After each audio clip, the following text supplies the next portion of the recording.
A spill prevention, control, and countermeasure plan, or an SPCC plan, is a written document for any facility that stores more than a very small quantity of oil in tanks, equipment, or containers. And they need to have an SPCC plan because it's required by the rules.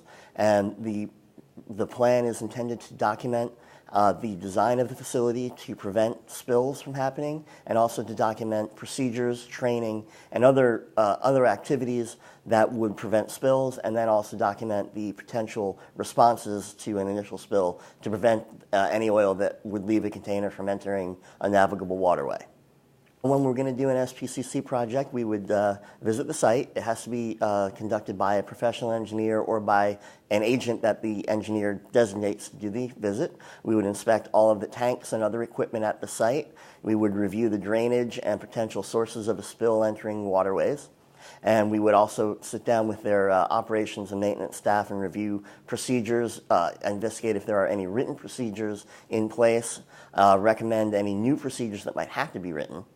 And then we would go and sit down and write the actual document out that would include all of the regulatory requirements.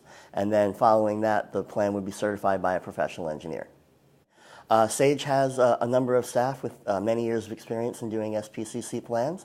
And we've done plans for all kinds of industries, including refineries, petrochemicals, bakeries, manufacturing plants, and power plants. So we could help you whatever your industry type might happen to be. A facility might need an SPCC plan if they store more than just a very trivial amount of oil. And the SPCC plan is a written document that describes the design and operation of oil storage tanks and containers, and includes information on the capacity, secondary containment, the design and operation of the tanks, written procedures for operating tanks, and then also includes potential spill response in the event that there was a release from a tank to prevent it from entering a navigable waterway. When we need to do an SPCC plan, we will visit the site and do an inspection of all of the tanks, storage containers, transfer points, and the like. And we will also sit down with our operations and maintenance personnel and discuss with them what their written procedures are, whether there might need to be some new written procedures for oil handling, transfers, spill response, etc. Then we'll write up the written document that addresses all of the regulatory requirements, and that document will be certified by a professional engineer.